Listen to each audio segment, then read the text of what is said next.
Story 1. Up until recently, they were engaged in the most polite, harmless war with Denmark you could imagine over a tiny, utterly inconsequential spit of land known as Hans Island, which they both have a claim to. Each country sends a squad of troops to this otherwise uninhabited tiny island, plants a flag, respectfully stows the other country's flag, and leaves some liquor behind. Denmark leaves schnapps, Canada whiskey. Thus, it's become known as the Whiskey War. No shots are ever fired, just gifts left for the other side. Can you think of anything more Canadian? Story 2. As a Dutchman, Canadians are honorary family. I've never been there, but there is a bond formed since they, as part of the Allies, liberated us in World War II. And I think they are truly touched by how much we appreciate them. But it goes a bit further than that. I think the Dutch and Canadians have a lot in common in mentality. They are less British than the British and more European than the United States. It's like this long-distance crush from childhood that, even though you are not in a relationship, you'll always fondly think of. I have only heard good stories about Canadians from friends who have been there too. Story 3. Canada is such a weird country to me. It is honestly a bit unimaginable. I live in Germany. Our average population density is 237 inhabitants per square kilometer. That is 613 per square mile for those people using imperial units. The country also has a ton of small villages and towns, so those 237 are not because they are all in one megacity. It is impossible to be more than 3 kilometers away from any man-made structure in the country, and even that is something you can only achieve in some national forests and not something you will encounter normally. Meanwhile, Canada has so much nothing. People literally get lost in that country and die in the wilderness. That is completely unimaginable to me. You could set me out into the wilderness within a 100-mile radius of me, and I'd find my way to civilization within 15 minutes most likely. It is so absolutely unbelievable to me that there is just this huge country with almost nobody living in it. Story 4. Never been, but from what I gather, it's nice. A friend of mine went there recently, and now he's planning to move there permanently, so I guess Canada for stealing my only friend. Story 5. I am an American National Hockey League fan, so I love Canada. You guys gave us Sidney Crosby and Mario Lemieux, and without those two, the Penguins would not still be in Pittsburgh. So thank you, Canada, for saving my franchise. Story 6. Super nice people, obviously, but I am a film editor, and I have cut a lot of features that have filmed in Canada, and I have to say that there is a pervasive, forget it, close enough work ethic with those productions. I don't know if it's like that in all Canadian fields. On the plus side, Vancouver might be the prettiest city I've ever seen, the way the mountains wrap around downtown. Story 7. Never met a Canadian in my life. My whole perspective of them comes from memes, history, and some interesting channels on social media. So, 1. They are the reason half of the Geneva Convention list exists. Don't upset them. Apparently, past conflicts can reduce stress in future generations, and they are polite people nowadays, but still, don't upset them. Maple syrup is the definition of stubborn people can turn anything into food. So Canadians must be very stubborn people. They either hide their unattractive people well or are genuinely nice-looking. I assume it's the latter. Their politicians are usually as foolish as ours, I guess. Story 8. As a person from Germany, I think it's like a more peaceful, more European-feeling United States of America with a similar geography and size to Russia. Also, it's full of moose, right? There is a Tim Hortons on every corner, and Toronto and Montreal feel like New York. Oh, and we forget Quebec all the time and forget that a good number of Canadians speak Quebecois French. Story 9. American-born in Alaska, there are Canadians, and then there's Quebec. Canadians are super cool. I've never been to Eastern Canada, but all the Canadians I ever met hated Quebec. Story 10. In Brazil, some guys in the bathroom were talking negatively about Americans. Eventually, I had to leave the urinal. It got tense, and they asked me if I was American. I said, "No, I'm Canadian." They were like, "Hell yeah, we love Canada. So I'm a fan for life." Story 11. Nothing bad to say, really. Haven't met that many yet, but every interaction I had with Canadians was pretty nice. Very likable people. I'd love to visit the country someday. Story 12. Redneck American view. Polite and friendly are two different things. Man, the Canadian Rockies are gorgeous. The only thing comparable is Glacier National Park. As a nurse practitioner dating a Canadian nurse, the differences in our health systems are profound. The lack of a police officer on every corner, behind every tree, around every curve, is fascinating. I've never seen the Royal Canadian Mounted Police shooting radar anywhere in Alberta or British Columbia.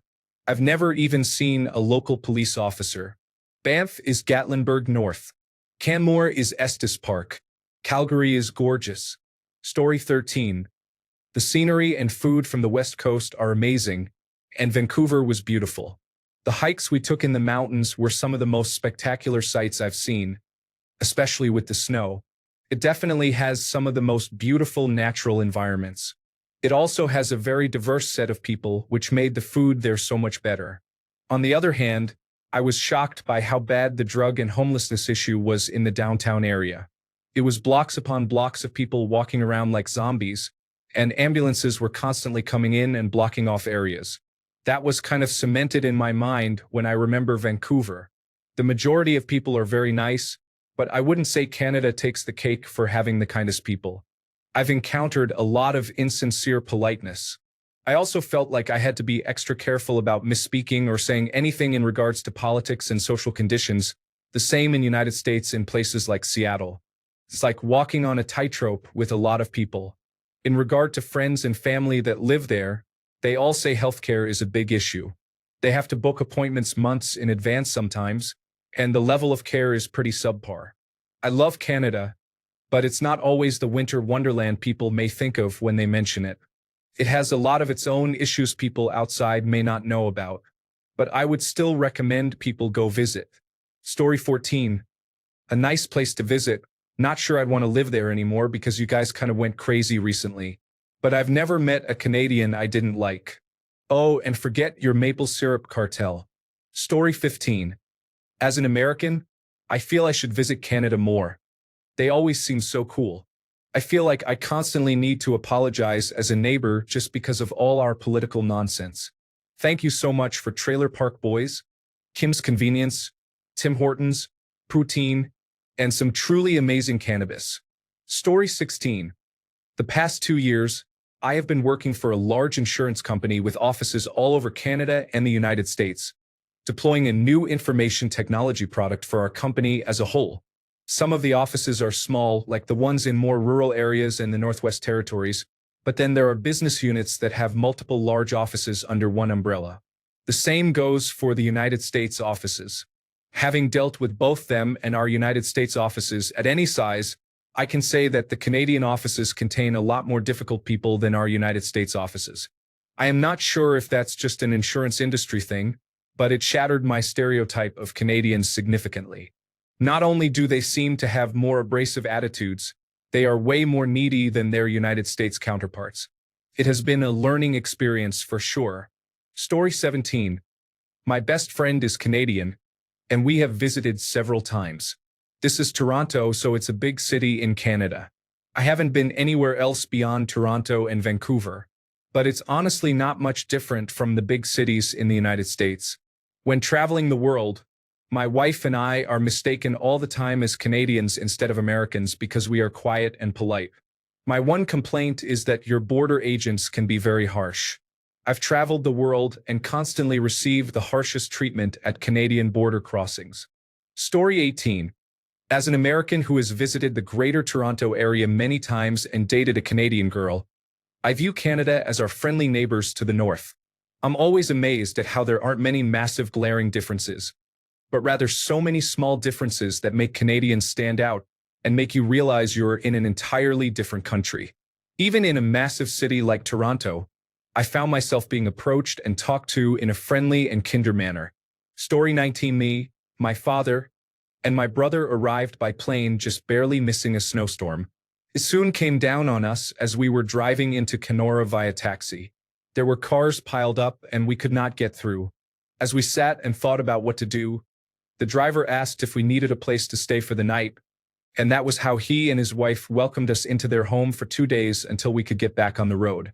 Wonderful people, and they never asked for payment. Story 20. Generally, pretty decent people to be around. Except the ones from Alberta. I have never met a decent person from Alberta. It just seems like the Arizona or Florida of Canada, but not Canadian, so no idea. Story 21. I'm an American married to a Canadian woman from Calgary, but most of her family are English-speaking Quebecois. So most of the time I've spent in Canada is either in Montreal or the Laurentians. It's a wonderful country, and I'd literally take a bullet for it. The people I've met are kind and smart, culturally diverse. I've never seen it as bland at all. It has fascinating history and great things to see. Did you know Canadians invented brunch, basketball, corkscrews, or whatever stuff gets slightly annoying? But given the American superiority complex, I can forgive them for that. Great hardcore and indie bands too. Actually, my anecdote that sums up how I feel about Canada was watching the band Fucked Up play in Brooklyn in 2011. The huge, raging lead singer smashed a plastic water bottle on his head and then was like, "Oh no," and immediately ran to put it in the nearest recycling bin. By the way, poutine is overrated, but smoked meat is sacred. Story 22. Born in the United States, but lived in Canada for a few years. Loved it. I particularly liked Toronto and Montreal. Loved the food, both traditional stuff like poutine, but also loved the multicultural cuisine, especially at Market 707. Best Filipino food I've had. Also loved raclette in Quebec. People there are indeed quite polite compared to Americans, though admittedly the bar is pretty low.